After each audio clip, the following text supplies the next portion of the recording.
સૃષ્ટિ અને સંસારના આ 9મા વાર્તાલાપમાં આપ સૌનું સ્વાગત છે. આજનો આપણો વિષય છે કચ્છનું કોટેશ્વર. સૌથી પહેલાં તો ગયા એપિસોડ માટે જે સરસ પ્રતિભાવ મળ્યો એ બદલ સૌનો ખૂબ ખૂબ આભાર. અને હા, એક વાત જણાવવાની કે હમણાં જ અમે લેખક અને સંશોધક શ્રીમતી રૂપા ભાટીજીની વિનંતી પર એક બિન-ગુજરાતી ચર્ચા પણ તૈયાર કરી છે.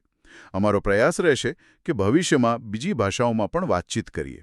આજે આપણે કચ્છના છેક પશ્ચિમ છેડે આવેલા કોટેશ્વરની ઊંડાણપૂર્વક વાત કરવાના છીએ. ઘણાએ કદાચ નામ સાંભળ્યું હશે, કેટલાક કદાચ ગયા પણ હશે. પણ હા, એની ઘણી એવી વાતો છે, ભવ્ય ભૂતકાળ છે અને અમુક નવા પરિવર્તનો પણ છે જે કદાચ આપણને આશ્ચર્ય પમાડી શકે. આથી ચર્ચા લગભગ 28 જેટલા સંદર્ભો પર આધારિત છે. તો ચાલો શરૂ કરીએ. ચોક્કસ. કોટેશ્વરની વાત કરીએ એટલે ખાલી મંદિરની વાત નથી. એમાં ઇતિહાસ છે, ભૂગોળ છે, શ્રદ્ધા છે અને હા, આજના સમયનું એનું વ્યૂહાત્મક મહત્વ પણ છે. આ બધા પાસાઓને જોડીએ ને ત્યારે જ કોટેશ્વરનું સાચું ચિત્ર સામે આવે. તો શરૂઆત કરીએ એના સ્થાનથી. કોટેશ્વર આવ્યું છે ક્યાં? એની ભૌગોલિક સ્થિતિ વિશે થોડું જણાવશો? કોટેશ્વર આપણા કચ્છ જિલ્લામાં છે. ભારતની પશ્ચિમ સરહદ પર. એમ સમજો કે છેક છેવાડે. જ્યાં કચ્છનું રણ અરબી સમુદ્રને મળે છે અને પેલી કોરી ક્રીક છે ને, એક દરિયાઈ ખાડી જેવો વિસ્તાર ભરતી ઓટવાળો, ત્યાં. એટલે એમ કહી શકાય કે ભારતીય ઉપખંડનો પશ્ચિમી છેડો, જ્યાં માણસો રહે છે, એવો આ છેલ્લો વિસ્તાર. બાપ રે, બિલકુલ છેવાડે. અત્યારે કોઈ ત્યાં જાય તો કેવો અનુભવ થાય? એકદમ શાંતિ હશે ત્યાં? હા, અત્યારે તો વાતાવરણ એકદમ શાંત છે. લગભગ એકાંત જેવું. મતલબ આધ્યાત્મિક શાંતિ માટે તો બહુ સરસ જગ્યા.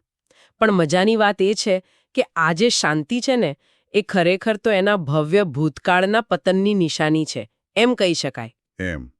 ભૂતકાળમાં શું હતું ત્યાં એવું? માનવામાં નહીં આવે, પણ એક સમયે કોટેશ્વર એક ધમધમતું આંતરરાષ્ટ્રીય બંદર હતું. મોટું નગર હતું. આજની જે શાંતિ દેખાય છે ને, એ તો પ્રાચીન ભૌગોલિક અને આર્થિક ઉથલપાથલ થઈ એનું પરિણામ છે. ખરેખર. અચ્છા, અને પેલી વાત સાચી છે કે ત્યાંથી રાત્રે પાકિસ્તાનના કરાચી શહેરની લાઇટો દેખાય? હા, જો રાત એકદમ સાફ હોય ને, આકાશ સ્વચ્છ હોય, તો ઉત્તર પશ્ચિમ બાજુ ક્ષિતિજ પર કરાચીનો ઝાંખો પ્રકાશ જોઈ શકાય છે. આ દ્રશ્ય જ કોટેશ્વરનું વ્યૂહાત્મક મહત્વ સીધું આંખ સામે લાવી દે છે. જુઓ, એક તરફ આધ્યાત્મિક સ્થળ અને બીજી બાજુ એકદમ સંવેદનશીલ આંતરરાષ્ટ્રીય સરહદ. અદ્ભુત કહેવાય. ચાલો, હવે થોડી પૌરાણિક વાતો તરફ વળીએ. કોટેશ્વર નામ કેવી રીતે પડ્યું? એની પાછળ રાવણની કથા છે, ખરું ને? હા, એ સૌથી પ્રચલિત કથા છે. એમ કહેવાય છે કે રાવણે બહુ કઠોર તપ કર્યું અને શિવજીને પ્રસન્ન કર્યા. ભોળાનાથે વરદાનમાં એક અત્યંત શક્તિશાળી શિવલિંગ આપ્યું. પણ રાવણ ઉતાવળો હતો. લંકા લઈ જવાની ઉતાવળમાં એ દિવ્ય લિંગ એના હાથમાંથી છટકીને અહીં પૃથ્વી પર પડી ગયો. ઓ, પછી શું થયું? હવે રાવણની આ બેદરકારીથી શિવજી કદાચ નારાજ થયા હશે, એટલે એમણે એક ચમત્કાર કર્યો. પેલું એક લિંગ હતું ને, એ એક સરખા દેખાતા હજારો કે કરોડો લિંગોમાં વહેંચાઈ ગયું. હવે રાવણ તો મૂંઝાયો. અસલી લિંગ કયું એ ઓળખી જ ન શક્યો. છેવટે એક નકલ લઈને લંકા જતો રહ્યો. પણ પેલું મૂળ સ્વયંભૂ લિંગ એ તો અહીં જ રહી ગયું. અચ્છા, બહુ રસપ્રદ. બીજી પણ કોઈ કથાઓ છે? હા, બીજી એક શૈવ કથા ભસ્માસુર રાક્ષસની પણ છે. પેલો રાક્ષસ જેને વરદાન હતું કે જેના માથે હાથ મૂકે ભસ્મ થઈ જાય. હવે એ શિવજીની પાછળ પડ્યો. એટલે શિવજીએ ભાગીને કોટેશ્વરની ગુફામાં આશરો લીધો હતો અને તપ કર્યું હતું, એમ કહેવાય છે. પછી તો વિષ્ણુ ભગવાને મોહિની રૂપ લઈને ભસ્માસુરનો અંત આણ્યો. એ આખી કથા છે. અને એક સ્થાનિક માન્યતા એવી પણ છે કે ભગવાન રામ, એમણે રાવણનો વધ કર્યો, પછી બ્રહ્મ હત્યાનું પાપ લાગ્યું, તો એમાંથી મુક્તિ મેળવવા માટે અહીં શિવલિંગ સ્થાપીને પૂજા કરી હતી. આ બધી વાતો શું બતાવે છે? કે કોટેશ્વરનું ધાર્મિક મહત્વ સતત રહ્યું છે. બરાબર. અને કોટેશ્વરની એકદમ પાસે જ નારાયણ સરોવર પણ છે, જે વૈષ્ણવો માટે ખૂબ જ પવિત્ર સ્થળ ગણાય છે. બિલકુલ. ફક્ત 4 કિલોમીટર જ દૂર છે. નારાયણ સરોવર તો હિન્દુ ધર્મના જે 5 પવિત્ર સરોવરો છે એમાંનું એક ગણાય છે. આ બંને મહાન તીર્થોનું આટલું નજીક હોવું એ આખા વિસ્તારના ધાર્મિક આકર્ષણને ઘણું વધારી દે છે. પણ હા, અહીં એ સ્પષ્ટતા કરવી જરૂરી છે કે આપણે કચ્છના કોટેશ્વરની વાત કરી રહ્યા છીએ. ઉત્તરાખંડમાં રુદ્રપ્રયાગ પાસે પણ એક કોટેશ્વર મહાદેવ મંદિર છે. એ અલગ છે. હા, એ બરાબર. તમે હમણાં કહ્યું કે કોટેશ્વર એક સમયે મોટું શહેર અને બંદર હતું. તો એના કોઈ ઐતિહાસિક પુરાવા છે આપણી પાસે? ચોક્કસ છે. જો કચ્છમાં તો માનવ વસવાટના પુરાવા 9000 વર્ષથી પણ જૂના મળ્યા છે. અને આખો વિસ્તાર સિંધુ ખીણ સંસ્કૃતિનો એક ભાગ હતો. ધોળાવીરા એનું મોટું ઉદાહરણ છે. પણ કોટેશ્વરના પોતાના ભવ્ય ભૂતકાળનો સૌથી નક્કર પુરાવો મળે છે 7મી સદીના ચીની પ્રવાસી યુએન સાંગના લખાણોમાંથી. યુએન સાંગ એમને શું લખ્યું છે એ કોટેશ્વર વિશે? જ્ઞાને કી તી સી શીફાલો એવા નામે ઓળખાવી છે. અને એમણે લખ્યું છે કે આ સિંધુ નદી અને સમુદ્ર પાસે આવેલું એક અત્યંત સમૃદ્ધ બંદર હતું. અને અહીંથી વાત બહુ જ રોમાંચક બને છે. એમણે નોંધ્યું છે કે અહીં 80 જેટલા બૌદ્ધ મઠો હતા અને તેમાં લગભગ 5000 બૌદ્ધ ભિક્ષુઓ રહેતા હતા. શું વાત કરો છો?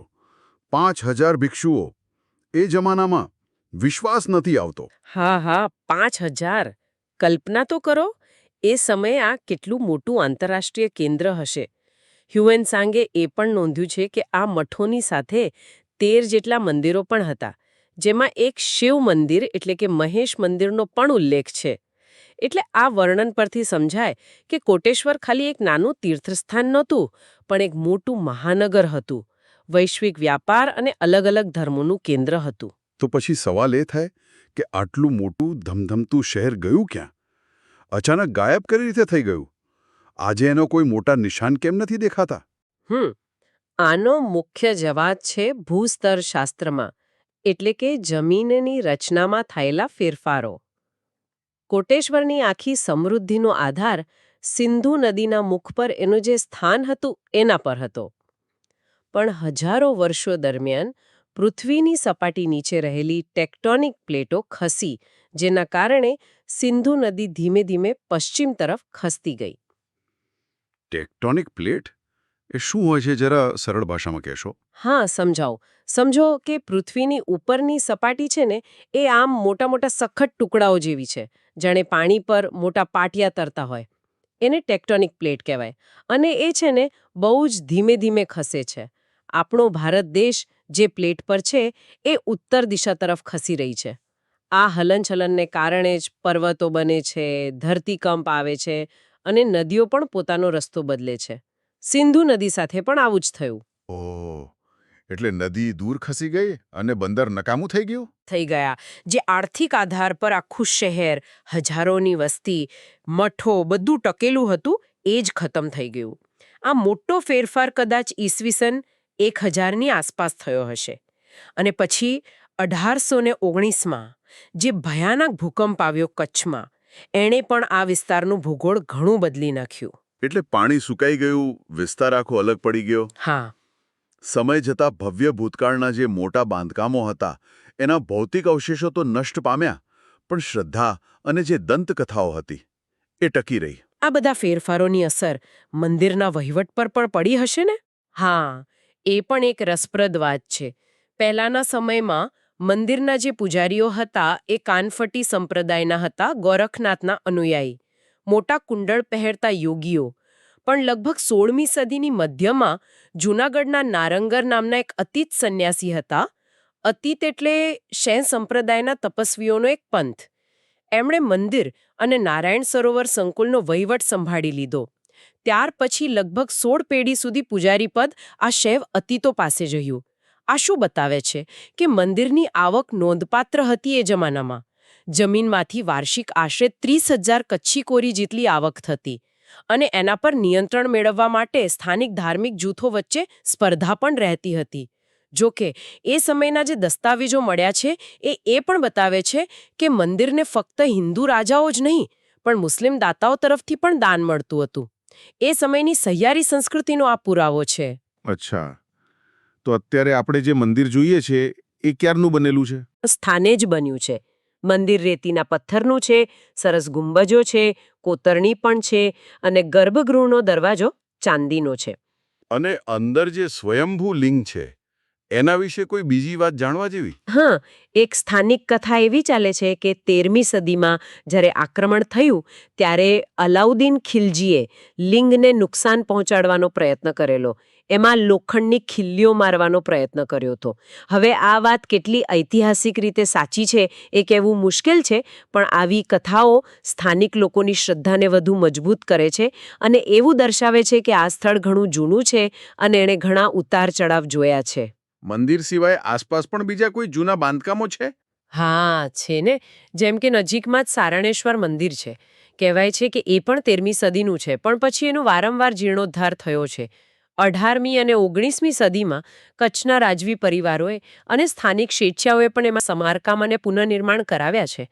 આ બધું શું બતાવે છે કે ભલે બંદર તરીકેનું મહત્વ જતું રહ્યું, પણ કોટેશ્વર શાસકો અને પ્રજા માટે શક્તિ અને ભક્તિનું પ્રતીક તો બની જ રહ્યું. અને આવા તીર્થસ્થાનોની જાળવણી કરવી એ શાસકો માટે પોતાની ધર્મનિષ્ઠા અને સત્તા પ્રજા સમક્ષ દર્શાવવાનો એક માર્ગ પણ હતો. બરાબર.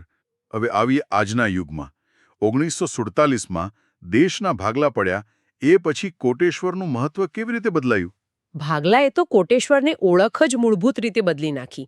જે એક દૂર આવેલું થોડું ઉપેક્ષિત જેવું તીર્થસ્થાન હતું, તે અચાનક ભારતની પશ્ચિમી સરહદ પર એક અત્યંત મહત્વની વ્યૂહાત્મક ચોકી બની ગયું.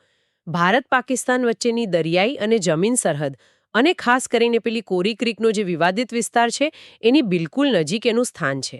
આના કારણે રાષ્ટ્રીય સુરક્ષાની દ્રષ્ટિએ એ ખૂબ જ સંવેદનશીલ બની ગયું. 1971નું જે યુદ્ધ થયું ભારત-પાકિસ્તાન વચ્ચે, ત્યારે અહીંયા શું સ્થિતિ હતી? જુઓ, આખો કચ્છનો સરહદી વિસ્તાર યુદ્ધ સમયે હંમેશા સંવેદનશીલ રહે છે. જો કે 1971માં રાજસ્થાનના લોંગેવાલા જેવી કોઈ મોટી લડાઈ કોટેશ્વર પાસે નથી થઈ, પણ એનું સ્થાન તો મહત્વનું હતું જ. આ દરિયાકાંઠો અને ખાડીનો વિસ્તાર, સિંધુ નદીનું મુખ અને પેલી સર ક્રીકની જટિલ ભૂગોળ, આ બધું ઐતિહાસિક રીતે ઘૂસણખોરી અને દાણચોરી જેવી ગેરકાયદેસર પ્રવૃત્તિઓ માટે વપરાતું રહ્યું છે. તો પછી આ વિસ્તારની સુરક્ષા કોણ સંભાળે છે? આટલી સંવેદનશીલ સરહદ પર સતત નજર રાખવી પડે એટલે અહીં સીમા સુરક્ષા દળ એટલે કે BSFની મજબૂત હાજરી છે. કોટેશ્વરમાં BSFની એક મહત્વની ચોકી આવેલી છે. અને ખાસ વાત કહું, કોટેશ્વર BSFના એક ખાસ કમાન્ડો યુનિટનું ઓપરેશનલ બેઝ પણ છે. એનું નામ છે ક્રીક ક્રોકોડાઇલ. આ યુનિટ 2009માં બન્યું હતું. Creek crocodile. વાહ, નામ તો જોરદાર છે. શું કામ કરે છે આ યુનિટ? એમનું મુખ્ય કામ છે આ જટિલ ખાડી વિસ્તારમાં ઝડપી કાર્યવાહી કરવી. ક્વિક રિએક્શન ફોર્સ તરીકે કામ કરે છે, જેથી કોઈ દાણચોરી કે ઘૂસણખોરી થાય તો એને તાત્કાલિક રોકી શકાય. એમની પાસે ખાસ પ્રકારના વાહનો હોય છે જે ગમે તેવી જમીન પર ચાલી શકે, ATVs, અને ઝડપી પેટ્રોલિંગ બોટ પણ હોય છે. એટલે જુઓ, જે ભૌગોલિક પડકારો હતા, દુર્ગમતા, ખાડીઓ જે કોટેશ્વરના બંદર તરીકેના પતનનું કારણ બન્યા, એ જ પડકારો આજે સુરક્ષાની દ્રષ્ટિએ મહત્વના બની ગયા છે. એવું લાગે છે કે હવે સરકાર આ વિસ્તાર પર ઘણું ધ્યાન કેન્દ્રિત કરી રહી છે. હમણાં કોઈ મોટો વિકાસ થયો છે ત્યાં? બિલકુલ. 21મી સદી તો કોટેશ્વરમાં મોટા સરકારી રોકાણનો સમય લઈને આવી છે. હમણાં જ ઓગસ્ટ 2023માં આપણા કેન્દ્રીય ગૃહમંત્રીએ કોટેશ્વર ખાતે BSF માટે એક મોટા મૂરિંગ પ્લેસનો શિલાન્યાસ કર્યો. મૂરિંગ પ્લેસ એટલે શું? મૂરિંગ પ્લેસ એટલે એવી જગ્યા જ્યાં BSFની જે બોટ અને નાના જહાજો છે એમને લાંગરી શકાય, એમનું સમારકામ થઈ શકે, જરૂરી સામાન પૂરો પાડી શકાય. એવી એક અત્યાધુનિક સુવિધા. ઓહ, આ તો મોટો પ્રોજેક્ટ લાગે છે. હા, ઘણો મોટો. લગભગ 257 કરોડ રૂપિયાના ખર્ચે બની રહ્યો છે. આનાથી શું થશે? BSFની જે વોટર વિંગ છે એની કાર્યક્ષમતા વધશે. એમની પાસે 450થી વધુ જહાજો છે. આ સુવિધા બનવાથી પશ્ચિમ છેડે આવેલા હરામી નાળાથી લઈને ગુજરાતની આખી દરિયાઈ સરહદ સુધીના વિસ્તારમાં સુરક્ષા વ્યવસ્થા અને લોજિસ્ટિક્સ એટલે કે સામાનની હેરફેર અને જાળવણી, આ બધું વધુ મજબૂત બનશે. કામગીરીમાં જે સમય જતો હતો એ ઘટશે. આ તો સુરક્ષાની વાત થઈ. પણ આવવા જવા માટે, કનેક્ટિવિટી માટે કંઈ? જેમ કે રેલવે લાઇન? માં નવી રેલવે લાઇનને મંજૂરી આપી દીધી છે. આ દેશના 4 મોટા રેલવે પ્રોજેક્ટ ચાલી રહ્યા છે, એનો જ એક ભાગ છે. આ નવી લાઇન લગભગ 145 કિલોમીટર લાંબી હશે અને એ ક્યાંથી પસાર થશે ખબર છે? કચ્છનું રણ, ધોળાવીરા, લખપતનો કિલ્લો, નારાયણ સરોવર અને ખાસ તો કોટેશ્વર મંદિરને પણ જોડશે. આના 2 મુખ્ય ફાયદા થશે. એક તો પ્રવાસનને જબરદસ્ત વેગ મળશે. લોકો રણ ઉત્સવ, ધોળાવીરા, કોટેશ્વર, નારાયણ સરોવર બધે સરળતાથી જઈ શકશે. અને બીજું, આ વિસ્તારમાં જે ઉદ્યોગો છે, મીઠું, સિમેન્ટ, કોલસો, બેન્ટોનાઇટ, એમના માટે માલવાહક પરિવહન ખૂબ સરળ બની જશે. એટલે સુરક્ષા અને સ્થાનિક અર્થતંત્ર બંનેને ફાયદો. આ ઉપરાંત સરકારની સંકલિત પ્રવાસન વિકાસ યોજનાઓ પણ છે. એના હેઠળ રસ્તા સુધારવા, પ્રવાસીઓ માટે માહિતી કેન્દ્રો બનાવવા, મંદિરો સુધી પહોંચવાના રસ્તા સારા કરવા અને મંદિરોના જીર્ણોદ્ધાર પર ધ્યાન આપવામાં આવી રહ્યું છે. પણ હા, ફરી યાદ અપાવી દઉં કે આપણે કચ્છના કોટેશ્વરની વાત કરીએ છીએ. અમદાવાદમાં પણ એક કોટેશ્વર વિસ્તાર છે, એની નહીં. ખરેખર કોટેશ્વરની આખી સફર કેટલી અદ્ભુત રહી. પૌરાણિક કથાઓથી શરૂઆત થઈ, પછી એક મહાન બંદર બન્યું, પછી ભૂગોળના ખેલમાં લગભગ વિસરાઈ ગયું અને હવે ફરીથી રાષ્ટ્રીય સુરક્ષા અને વિકાસના કેન્દ્રમાં આવી રહ્યું છે. સાચી વાત. કોટેશ્વરની આખી કહાણી એ ભૂગોળ કેવી રીતે ભાગ્ય ઘડે છે એનો ઉત્તમ નમૂનો છે. જુઓ, સિંધુ નદી પર આધારિત એક ધમધમતું બંદર હતું, ભૂસ્તરીય ફેરફારો થયા એટલે એકાંત તીર્થ બની ગયું, અને હવે સરહદ પર આવ્યું એટલે ફરી વ્યૂહાત્મક રીતે મહત્વનું બની ગયું. 7મી સદીના 5000 ભિક્ષુઓથી લઈને આજના ક્રીક ક્રોકોડાઇલ કમાન્ડો અને સેંકડો કરોડના સરકારી રોકાણ સુધીની યાત્રા ખરેખર અસાધારણ છે. અને ભારત તો આવા અસંખ્ય પ્રાચીન અને ઐતિહાસિક સ્થળોથી ભરેલો દેશ છે. આપણને સૌને આપણા આ ભવ્ય ઇતિહાસ અને વારસા પર ગર્વ હોવો જોઈએ. અને તમને એ પણ જણાવી દઉં કે આજનો જે આ વાર્તાલાપ છે એ પણ એક જિજ્ઞાસુ અને પ્રેમાળ વ્યક્તિએ જ સૂચવેલો વિચાર છે. હા, એટલે જ અમે અમારા શ્રોતાઓને પણ વિનંતી કરીએ છીએ કે જો આપની કોઈ ખાસ વિષય પર આવી ઊંડાણપૂર્વક ચર્ચા સાંભળવાની ઈચ્છા હોય, પછી એ કોઈ બીજું સ્થળ હોય, કોઈ ઐતિહાસિક ઘટના હોય, કોઈ વૈજ્ઞાનિક સિદ્ધાંત હોય, તો અમને ચોક્કસ જણાવશો. અમને આ રીતે નવા વિષયો પર શીખવું અને આપ સૌ સાથે એ વહેંચવું ખૂબ ગમશે. અને હા, જતાં જતાં શ્રોતાઓ માટે એક નાનો વિચાર મૂકતી જાઉં. ભૂગોળ અને ઇતિહાસ ખરેખર કેટલાક ગાઢ રીતે જોડાયેલા છે. કેવી રીતે નદીનો પ્રવાહ બદલાય કે ધરતીકંપ આવે એવી કુદરતી ઘટનાઓ આખા સમાજ, સંસ્કૃતિ અને અર્થતંત્રનું ભાગ્ય પલટી શકે છે. જે આપણે કોટેશ્વરના ઉદાહરણમાં જોયું, આના પર વિચારવા જેવું ખરું ને? બિલકુલ. આ શ્રેણીના નિર્માતા અને માર્ગદર્શક છે શ્રી કેતનભાઈ જણસારી. તેમનો પણ ખૂબ ખૂબ આભાર. તો હવે રજા લઈએ. ફરી મળીશું સૃષ્ટિ અને સંસારના આવતા વાર્તાલાપમાં નવા વિષય સાથે. ચોક્કસ. આવજો. જય હિન્દ. આવજો. જય હિન્દ.